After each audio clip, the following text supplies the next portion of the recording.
بسم اللہ الرحمن الرحیم، السلام علیکم۔ آپ دیکھ رہے ہیں حالات، میں ہوں سعید چودھری۔ وزیر اعظم میاں شہباز شریف سے ملاقات ہوئی ہے chief of army staff general Asim Munir حافظ صاحب کی اور DGI SI ندیم انجم صاحب کی۔ اس ملاقات میں عدلیہ کے حوالے سے بھی باتیں ہوئی ہیں، کچھ اور باتیں بھی ہوئی ہیں۔ تو ایک خبر تھی کئی دنوں سے جس کی میں تصدیق چاہ رہا تھا، تو اس ملاقات کے بعد میں نے اپنے ذرائع سے جب پوچھا تو اس خبر کی تصدیق ہو گئی ہے۔ بڑی خبر ہے آج کے تناظر میں، وہ ہم آپ کے ساتھ شیئر کریں گے۔ اور پھر پارلیمنٹ اور سپریم کورٹ ہم خیال سپریم کورٹ کے درمیان آخری مارکا شروع ہو گیا ہے۔ گزشتہ روز چیف جسٹس پاکستان کی سربراہی میں 8 رکنی لارجر بینچ میں جب supreme court practice and procedure act کے خلاف کیس کی سماعت ہو رہی تھی، تو انہوں نے وہ پنجابی کا ایک محاورہ ہے کہ جو نچن ڈے پہ تے کونٹکا دا، یعنی جب ناچنے ہی لگ گئے تو پھر گھونگھٹ کس چیز کا، تو اٹھا دیں گھونگھٹ۔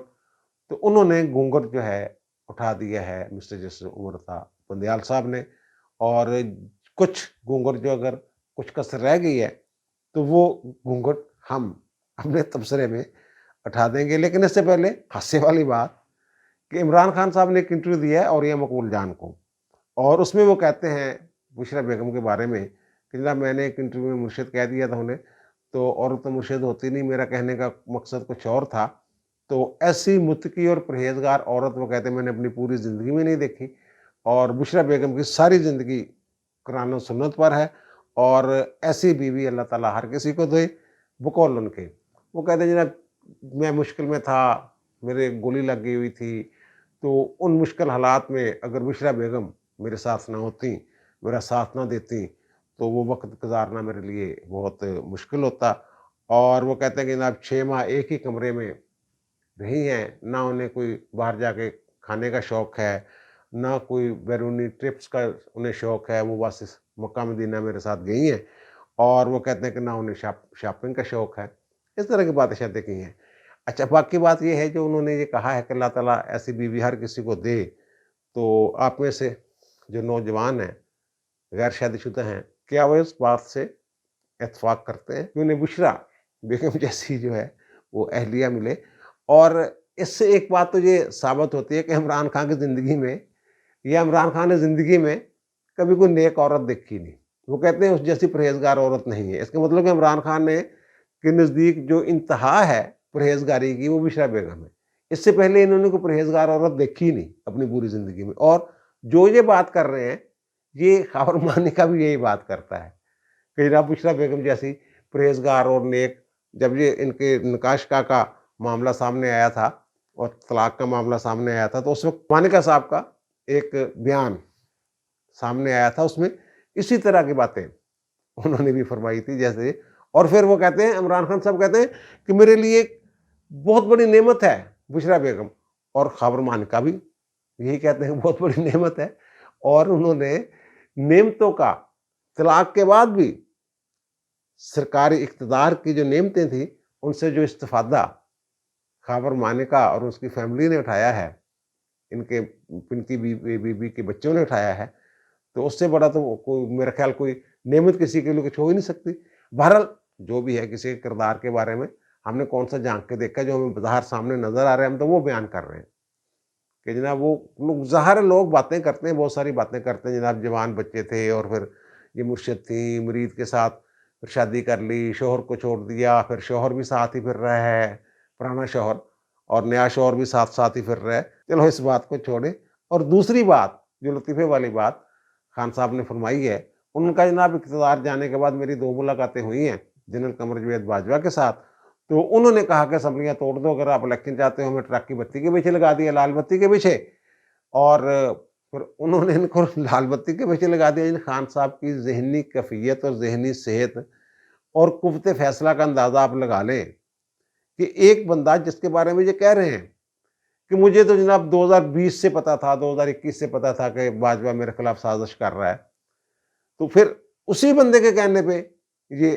اسمبلیاں توڑ دیتے ہیں۔ اگر خان صاحب باجوہ کے کہنے پہ یہ ساری سیاست کر رہے تھے، یعنی کہ اس سے ایک دفعہ دھوکہ کھانے کے بعد پھر بھی اسی کی بات پہ اعتبار کر کے جب اپنے سیاست چمکانا چاہ رہے تھے، تو اس کا مطلب یہ خان صاحب آئندہ جا کے پتہ نہیں کیا اس ملک کے ساتھ کریں گے، یہ ان کی قوت فیصلہ ہے۔ جو کہتے ہیں نا جناب میں بڑا پلاننگ کرنے والا بندہ ہوں، میں تو اس چیز کا ماہر ہوں، گیم تو اب شروع ہوئی ہے، تو یہ کٹا گیم شروع ہوئی ہے جو خان صاحب نے کیا کہا ہے فرمایا ہے۔ اور دوسرا وہ مذاکرات والی بات جو ہے، وہ تیسرا دور جو ہے نا وہ بھی ختم ہو گیا ہے، اور تیسرے دور میں یہ فیصلہ یہ ہوا ہے، وہ کہتے ہیں جناب ایک تو الیکشن کی 1 تاریخ پہ اتفاق ہو گیا ہے کہ 1 تاریخ ایک دن ہی الیکشن ہوں، تاریخ پہ اتفاق نہیں ہوا، ایک ہی دن الیکشن ہوں گے۔ اوکے، اس میں تو پہلے بھی اتفاق ہی تھا، ایک طرح سے پہلے دن سے ہی پہلی میٹنگ بھی ہو گیا تھا۔ اور دوسرا جناب اس بات پہ بھی اتفاق ہو گیا ہے کہ جب ایک دن الیکشن ہوں گے تو پورے ملک میں تمام جو وفاق میں اور صوبوں میں کیئر ٹیکر حکومتیں ہوں گی۔ تو بھائی یہ بھی طے شدہ بات ہے کہ الیکشن کے دوران کیئر ٹیکر حکومتیں ہونی ہے۔ اور تیسری بات جناب الیکشن کی تاریخ پہ جناب اختلاف ہے، تو اس پہ بات چل رہی ہے، وہ منا لیں گے ایک دوسرے کو۔ اصل تو رولا یہ الیکشن کی تاریخ کا ہے۔ اب میری اطلاع کے مطابق جو پی ٹی آئی والے ہیں نا، وہ یہیں تک جہاں تک آئے ہیں نا، اس سے آگے نہیں جائیں گے۔ وہ ستمبر کے بعد، یہ حکومت جو ہے یہ ستمبر کے بعد الیکشن چاہتی ہے۔ ستمبر آپ کو بھی پتہ ہے بندیال صاحب کے جانے کے بعد، 16 ستمبر کے بعد، چاہے 18 ستمبر کو کروا دیں، 17 ستمبر کو کروا دیں، حکومت وہاں تک تیار ہے۔ اور یہ چاہتے ہیں کہ جناب ان کے بندیال صاحب کے ہوتے ہوئے ہی یہ معاملات جو ہیں الیکشن والے نمٹ جائیں۔ اچھا، یہ معاملہ تو طے پانا نہیں، اور میری اطلاع کے مطابق پی ٹی آئی والوں نے یہ فیصلہ کیا ہے کہ دونوں طرف سے جو بھی تجاویز آئی ہیں انہیں تحریری شکل میں، ایک رپورٹ کی شکل میں سپریم کورٹ میں سبمٹ کر دیا جائے، کیونکہ انہیں یہ لگتا ہے کہ عدالت جو ہے وہ ان کی بات جو ہے پی ٹی اے والوں کی مان لے گی اور پھر ان کی پسند کا فیصلہ آ جائے گا۔ یہ کیوں دوڑ رہے ہیں سپریم کورٹ کی طرف؟ وہ تو کھل گئی بات جب supreme court practice and procedure act کی سماعت ہو رہی تھی، اس کے خلاف درخواستوں کی، تو chief justice Pakistan administration Murtaza Bandial نے جو بات کر دی سیاست والی کہ جناب سیاست نے گندا کر دیا ہے عدالتی کارروائی کو، اور جو سیاستدان ہیں یہ سیاسی لوگ سے مراد عمران خان نہیں، دوسرے سیاسی لوگ جو حکومت میں بیٹھے ہوئے سیاسی لوگ ہیں، وہ انصاف نہیں، من پسند فیصلے چاہتے ہیں، اور پک اینڈ چوز من پسند فیصلوں کے لیے ججوں میں سے بھی پک اینڈ چوز کرنا چاہتے ہیں۔ وہ بات شروع ہوئی تھی جب پاکستان بار کونسل کے وکیل نے یا نمائندے نے یہ اعتراض کیا بینچ پہ کہ جناب آپ جو ایک تو یہ ان کو اٹھائیں مظاہر علی نقوی صاحب کو، پھر دوسرا 7 رکنی بینچ بنائیں، کیونکہ اگر اپیل شپیل آگے جانی ہو یا نظر ثانی کی درخواست جانی ہو تو بڑا بینچ اس کی سماعت کرے، تو 7 رکنی بینچ ہونا چاہیے، یا پھر سینئر موسٹ 7 ججز پہ آپ جو ہے وہ بینچ تشکیل دے دیں۔ اس کے جواب میں انہوں نے یہ ریمارکس دیے، اور پھر 8 مئی تک جو سماعت ہے وہ مقرر کر دی، اور حکم امتناعی جو ہے وہ ختم کرنے کی درخواست کی گئی، وہ بھی انہوں نے نہیں مانی، اور بینچ نئی تشکیل کے حوالے سے جو درخواست کی گئی، استدعا کی گئی، وہ بھی نہیں مانی۔ اٹارنی جنرل نے بھی پاکستان بار کونسل کے نمائندے کی تائید کی کہ جناب مان لیں ان کی بات، لیکن چیف صاحب جو ہیں وہ انہوں نے نہیں مانی، بلکہ انہوں نے یہ کہا کہ جو پارلیمنٹ کی کارروائی ہوئی ہے اس کے میٹنگ منٹس ہمیں دکھائیں جناب، اس کی رپورٹ لے کے آئیں۔ تو بھائی آئین میں یہ لکھا ہوا ہے، آئین کا آرٹیکل 69 ہے، وہ یہ کہتا ہے کہ جو پارلیمنٹ کی کارروائی ہے اس کا عدالتی جائزہ نہیں لیا جا سکتا۔ تو پھر یہ کس اختیار کے تحت؟ ہاں، یہ میں نے دیکھا ہے مختلف مقدمات میں کہ انتظامی احکامات کے حوالے سے جو میٹنگ منٹس ہوتے ہیں کابینہ کے، وہ عدالتیں طلب کر لیتی ہیں، لیکن ان کو اوپن نہیں کرتی۔ یہ بھی میں نے دیکھا ہے عام طور پہ۔ تو یہ پارلیمنٹری اب تو ضرورت ہی نہیں، قانون بن گیا ہوا ہے، ایک ایک لفظ آپ کے سامنے ہے، آپ اس کا جائزہ لیں، اس کو دیکھیں کہ آئین سے متصادم ہے یا نہیں ہے۔ اگر آپ سمجھ رہے ہیں جناب عدالت ایک عضو ہے، عدالت ایک جزو ہے اسٹیٹ کا، 3 جزو ہے نا، 3 ستون کہہ لیں آپ، ان میں سے ایک عدلیہ ہے، مقننہ ہے، انتظامیہ ہے، تو ہمارے اختیارات کم کرنے کی کوشش، وہ ان سے پوچھ لیں جناب، جو وکیل کھڑے ہوئے سامنے یا جو اٹارنی جنرل ہیں، وہ بتا دیں گے کہ جناب آپ کا اختیار کم کرنے کی کوشش کی جا رہی ہے یا نہیں کی جا رہی۔ تو اس کے جواب میں پارلیمنٹ جو ہے اس کے جو اجلاس میں وہ بڑی دھواں تقریریں ہوئی ہیں. نور عالم خان صاحب جو پبلک اکاؤنٹس کمیٹی کے چیئرمین، انہوں نے کہا جناب میں نے رجسٹرار کو بلایا ہوا ہے، حساب دیں آ کے، وہ کیوں نہیں آ رہے. اور خواجہ آصف نے تو جناب اخیر ہی کر دی. انہوں نے کہا کہ جناب یہ حساب دیں، ان کا بھی حساب ہونا چاہیے. انہوں نے اسپیکر سے کہا ایک کمیٹی بنائیں اور تمام عدالتی فیصلوں کا ٹرائل کریں. انہوں نے بھٹو کیس کا بھی ذکر کیا، یوسف رضا گیلانی کیس کا بھی ذکر کیا، انہوں نے نواز شریف کیس کا، ناہلی کیس کا بھی ذکر کیا. اور پھر کہا جناب یہ اپنی تاریخ کا عدلیہ جو ہے اپنی تاریخ کا حساب دے. اور پھر وہ کہتے ہیں نا وزیر اعظم، اب وہ دور گزر گیا کہ وزیر اعظم کی بلی چڑھا دی جائے، ان کو قربانی کا بکرا بنا دیا جائے، اور چاہے سپریم کورٹ بلا کے ان کو جو بھی نااہل کر دے یا ان کو سزا سنا دے توہین عدالت میں. تو اب وہ کہتے ہیں کہ یہ جو پارلیمنٹ کے لیے اب ہمیں یہ جنگ جو ہے یہ لڑنی پڑے گی. ان کو بلائیں، وہ کہتے ہیں سپریم کورٹ والوں کو بلائیں کہ وہ آ کے اپنا حساب دیں اور ان کو بتائیں کہ ان کی کیا اوقات ہیں. اس طرح کے کوئی تند و تیز جو ہیں تقریریں ہوئی ہیں. اور وہ جو میں نے کہا نا کونڈلات تھا انہوں نے، تو بھائی یہ جو کہہ رہے ہیں نا سیاست نے، بالکل سیاست نے جی، لیکن معاملہ گڑبڑ کہاں سے ہو رہا ہے؟ گڑبڑ تو ہو رہی ہے بینچوں کی تشکیل سے. 2017 سے، جب سے ثاقب نثار صاحب کے دور سے، بلکہ اس سے بھی پہلے بھی جو ہم خیال بینچ بنتے رہے ہیں، لیکن اس طرح کھلم کھلا نہیں ہوتا تو جو اب ہو رہا ہے. ثاقب نثار صاحب کے دور سے جو انہوں نے بینچ بنانے شروع کیے ہیں، ہر بینچ میں بندیال، ہر بینچ میں اعجاز الاحسن، کوئی بینچ ایسا ہے ہی نہیں جو جتنے بھی متنازع فیصلے ہیں ان میں اعجاز الاحسن صاحب ضرور موجود ہیں. پھر آپ جو بینچ تشکیل دے رہے ہیں ان کو ہم خیال بینچ کیوں کہتے ہیں؟ یہ بھی تو غور فرمائے نا آپ. باقی جو ججز ہیں ان کو تو آپ اٹھاتے ہی نہیں ساتھ، بلکہ آپ نے تو فیصلے کیے ان کے خلاف کہ جناب یہ عمران خان کے خلاف کیس نہیں سنے گا. جسٹس قاضی فائز عیسیٰ صاحب جو ہے وہ ان کے عمران خان کے خلاف کیسوں کی سماعت نہیں کریں گے. عجیب بات ہے. آپ سے بار بار یہ کہا جاتا ہے کہ جناب جو سینئر ججز ہیں ان کو کیوں نظر انداز کر رہے ہیں، فل کورٹ بنا دیں. اگر فل کورٹ بنا دی جاتی 63A والے کا کیس میں جو منحرف اراکین کے حوالے سے صدارتی ریفرنس آیا ہوا تھا، اس پہ فل کورٹ بنا دی جاتی تو کیا ہو جاتا؟ اب آپ نے اس کیس میں ری رائٹ کر دیا ان کو، اور 1 سال ہو گیا تقریباً، ابھی تک تفصیلی فیصلہ نہیں آیا. یعنی کہ وہ آپ نے یہ کیوں فیصلہ فرمایا کہ جناب ان کے ووٹ نہیں گنے جائیں گے، اس کی ریزننگ دینی ہے نا، آپ نے وجوہات دینی ہے نا، وہ تفصیلی فیصلے میں دینی ہے نا. وہ ابھی تک 1 سال میں اب وہ نہیں لکھ سکے، بینچ بنائی جا رہے ہیں. اب اس ہفتے کے روسٹر میں جو چل رہا ہے اس میں نہ قاضی صاحب کو کوئی بینچ ہے اور نہ منصور علی شاہ صاحب کسی بینچ میں شامل ہے. یہ کیا؟ اور دوسری طرف آپ عید ملن پارٹیاں دیتے پھر رہے ہیں جناب، وہ جو ہر سال عید پہ جناب دینی ہوتی ہے پارٹی، تو ججوں کو وہ 14 جج آئے اس میں قاضی صاحب نہیں آئے. اور پھر گرینڈ ایجاد والا جو کیس ہے 4 سال ہو گئے، انٹرم ریلیف میں آپ نے پورا ریلیف دیا ہوا ان کو، اور وہ بینچ کے جو ثاقب نثار صاحب اس بینچ میں تھے ریٹائر ہو گئے، فیصل ارب صاحب اس بینچ میں تھے وہ ریٹائر ہو گئے، اور اعجاز الاحسن صاحب جن کی اس فری کین جو ہیں ان کے ساتھ بطور وکیل وابستگی تھی، اور وہ بیٹھ کر سن رہے ہیں، اور سن دیا اور فیصلہ بھی دے دیا، لیکن ریزننگ اب تک نہیں دی، تفصیلی فیصلہ اب تک نہیں آیا. اور لاہور ہائی کورٹ میں کیا ہو رہا ہے؟ اسجد جوید گھرال صاحب، یہ ایک جج ہیں گجرات کے، ان کے فیملی ٹرمز ہیں چودھریوں کے ساتھ، پرویز لائی کے ساتھ.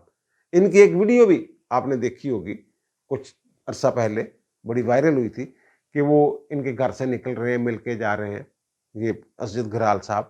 تو اب جو ان کی بیل تھی پرویز لائی صاحب کی ایک کیس میں جو اینٹی کرپشن والوں نے جو مقدمے درج کیے ہیں، تو یہ اسجد جوید گھرال صاحب کی عدالت میں کیسے لگ گئی سیم ڈے کے لیے؟ ان کی عدالت میں کیسے لگ گئی؟ اچانک پہنچے ہیں نا لاہور ہائی کورٹ پرویز لائی صاحب، تو انہوں نے 15 مئی تک ان کی عبوری ضمانت لے لی ہے، 15 مئی تک، اتنی لمبی. اور دوسری طرف جو دہشت گردی وغیرہ کے مقدمات وغیرہ ان کے اوپر تھے وہ علی باقر نجفی صاحب کے بینچ میں تھے، ڈویژن بینچ میں، انہوں نے 4 مئی تک ان کی ضمانت لی ہے، اور اسجد جوید گھرال صاحب نے 15 مئی تک. اسجد گھرال صاحب نے شروع میں چودھری برادران کے کیسوں کی سماعت نہیں کرتے تھے، معذرت کر لیتے تھے، ذاتی وجوہ کی بنا پہ، کیونکہ تعلق تھا. لیکن مونس الہی والا کیس انہوں نے پھر پکڑ لیا، اور اس میں وہ جو اینٹی کرپشن ان کے خلاف منی لانڈرنگ اس طرح کا کیس نہیں تھا، اور انہوں نے وہ کیس ہی اڑا دیا تھا. اس کے بعد انہوں نے یہ کیس بھی سن لیا پرویز الہی صاحب والا. اور یہ جو ہی ان کے پاس لگا، ہر رپورٹر نے یہ کہا کہ 2 ہفتے کی ضمانت پکی، اور وہی ہوا. 2 ہفتے کی ضمانت ان کو مل گئی. اسد جاوید گرال صاحب اور پرویز الہی صاحب کا تعلق جو ہے یہ اب کسی سے ڈھکا چھپا نہیں ہے، بڑا ہی قریبی تعلق، خاندانی تعلق. اور ان کے جو لندن میں ان کے ٹکٹ پہ جب کاف لیگ میں تھے، یہ کاف لیگ ان کے جو کزن ہیں وہ ایم پی رہے ہوئے ہیں، رکن اسمبلی رہے ہوئے ہیں. ان کے ایک بھائی صاحب جو ہیں لندن میں ان کی جماعت کے وہاں صدر ہیں، وہ وہاں جا کے جب پچھلے دنوں پرویز الہی صاحب گئے تو وہاں ملاقاتیں تصویریں بھی آئی تھیں. فنی کالا والا کیس جو ہے اس میں کون تھا؟ ثاقب نثار، بندیال، صادق اور امین، بلکہ میرا خیال اس میں تو آتھر بھی بندیال صاحب ہیں. یعنی ہم خیال بن یہ 2017 سے کام شروع ہوا ہے. وہ تنگ آ کے انہوں نے اعتراض کرنا شروع کیا ہے. پہلے کہاں اعتراض کرتے تھے؟ عمران خان کا جو توہین عدالت والا معاملہ ہے 25 مئی والا، کہ عدالت نے کہا تھا جناب آپ نے ڈی چوک نہیں جانا، اور حکومت کو کہا تھا ان کو فیسیلیٹیٹ کر کے روکنا نہیں، اور عمران خان وہاں پہنچ گئے تھے. اور پھر 26 کو جب اس کیس کی سماعت ہوتی ہے 26 مئی کو، تو یحییٰ فریدی صاحب کہتے ہیں توہین عدالت ہوئی ہے، بلائیں ان کو. لیکن بندیال صاحب، اعجاز علی احسن صاحب، منیب اختر صاحب اور مظاہر نقوی صاحب کہتے ہیں کہ نہیں، ان کو پتہ ہی نہیں ہوگا، پتہ ہی نہیں چلا ہوگا. اور اکتوبر تک رپورٹیں منگوا لیں حساس اداروں سے، کہ رپورٹیں لے کے آئے، پولیس والوں سے منگوا لیں، وزارت داخلہ سے منگوا لی، اور دبا کے بیٹھ گئے. ساری رپورٹیں آئیں کہ عمران خان نے دیدہ دنستہ توہین عدالت کی ہے، لیکن پھر اس کو کیس لگایا نہیں. پھر وزارت داخلہ کو توہین عدالت کی درخواست دائر کرنا پڑی. جب درخواست دائر کی گئی تو بندیال صاحب پتہ کیا کہتے ہیں؟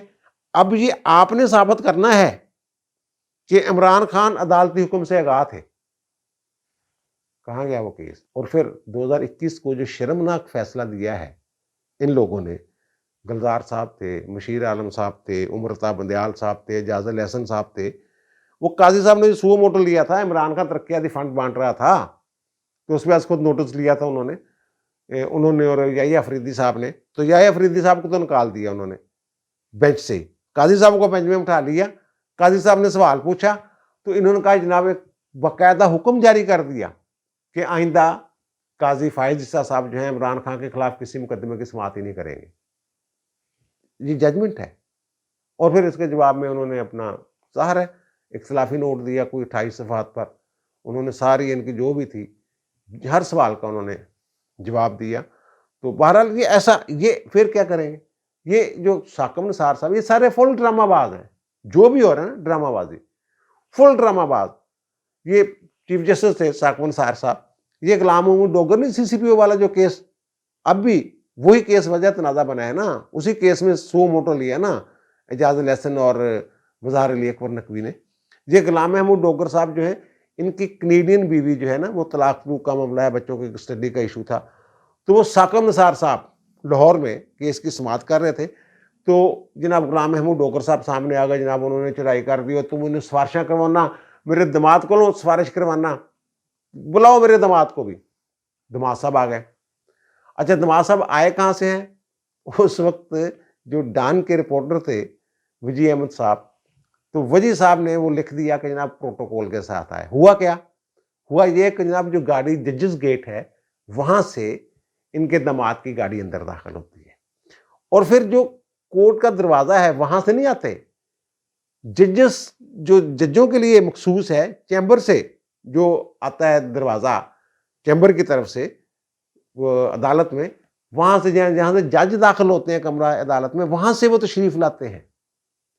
اور پھر دوسرے دن جب خبر چھپ جاتی ہے تو عدالت میں اس میں بھی اعجاز علی احسن صاحب تھے. تو پھر عدالت میں پوچھتے ہیں جناب وہ ڈان کا رپورٹر کدھر ہے؟ ہاں بھائی یار یہ تو نے کیا کیا، میں نے تو اس کو سروس کے لیے بلایا تھا، اور تو نے یار وہ یہ کیا لکھ دیا. اس کے بعد ان کو چیمبر میں بلا لیا. اب وجی یہ مجھے بتا رہے تھے کہ جب میں گیا تو اعجاز علی احسن صاحب کھڑے تھے، اور یہ پیچھے ریٹائرنگ روم سے نا کپڑے بدلتے ہوئے آ رہے تھے. تو انہوں نے مجھ سے چڑھائی کر دی اور مجھ سے پوچھ رہے تھے بار بار کہ کہنے دلائی یہ خبر، کس کے کہنے پہ؟ انہوں نے کہا جناب میں نے جو دیکھا وہ میں نے لکھ دیا، غلط ہے تو بتا دیں، اب بتائیں میں کیا کروں. تو نے کہا چل تو بس ساری نظروں دور ہو جا، یہی ہے گا، پگڑیاں چلا کرتے تھے جی۔ ان بینچوں پہ، ان ججوں پہ اعتراض جو ہے یہ سیاست ہے، کمال ہو گئی یار۔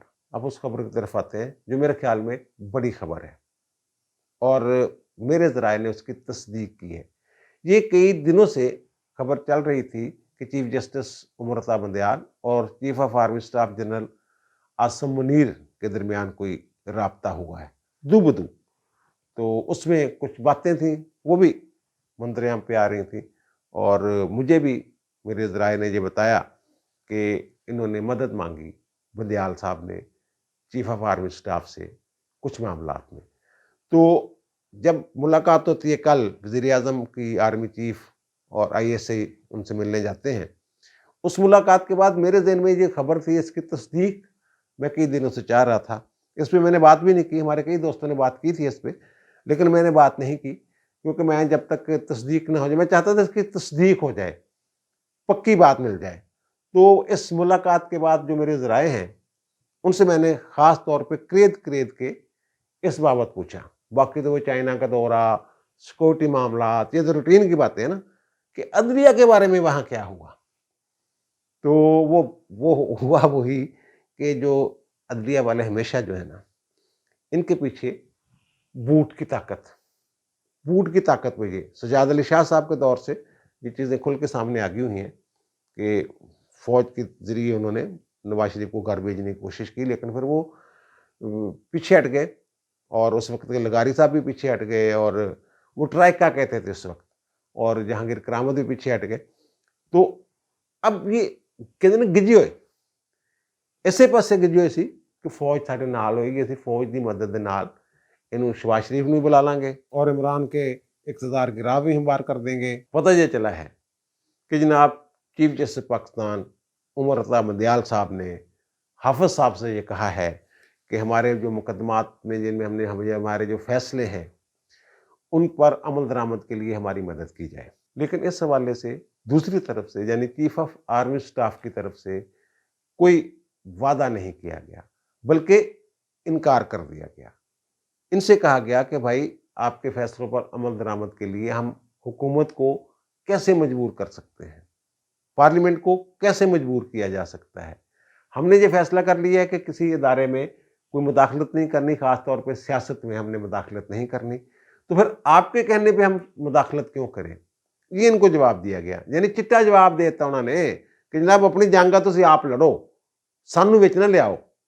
اور پھر جو ذرائع ہیں انہوں نے یہ بھی کہا ہے مجھے، اب پتہ نہیں ان میں سے کسی نے کہا ہے یا کس نے کہا ہے، انہوں نے کہ جناب بوٹ کی مدد کے بغیر جو ہے نا پھر عدلیہ کو اپنی حیثیت کا پتہ چل جائے گا۔ پھر میں نے پوچھا کہ اگر ان کو کوئی مددگار میسر نہیں ہے ہم خیالوں کو، تو وہ اتنا بھڑک کس بات پر ہیں؟ وہ کہتے ہیں بھائی جب کوئی کمٹمنٹ ہوئی ہوتی ہے نا کچھ لوگوں کے ساتھ، تو پھر ان کو بھی تو بتانا ہوتا ہے نا کہ دیکھو سی تھوڑی خاطر کنا لڑے۔ اب دیکھیں وہ کچھ باتیں سیاست نے گندا کیا ہے جناب، سیاست نے عدلیہ کو گندا کر دیا۔ او بھائی ساسو نے نہیں گندا کیا، سیاست نے گندا کر دیا۔ ساسو نے بھی گندا کیا ہے، ان کے فون نے گندا نہیں کیا آپ کو۔ یہ سارے معاملہ چل رہے ہیں جناب، اور 14 مئی وہ یہ کہتے ہیں کہ بس حکومت جو ہے 14 مئی یا مئی گزارنا چاہتی ہے، مئی، اس کے بعد کوئی مذاکرات نہیں، کوئی عدلیہ شدلیہ کی بات نہیں، بس یہ کسی طریقے سے مئی گزارنا، پھر بجٹ آ جانا ہے، پھر کچھ اور معاملہ چل جانے ہیں۔ عمران سے تحریک شریک چلنی کوئی نہیں، نہ انہوں نے چلنے دینی ہے۔ اب دیجیے مجھے اجازت، انشاءاللہ دوبارہ ملاقات ہوگی نئے ویلاگ کے ساتھ۔ اللہ تعالیٰ آپ پر مجھ پر ہم سب پر مہربان رہے۔ اللہ حافظ۔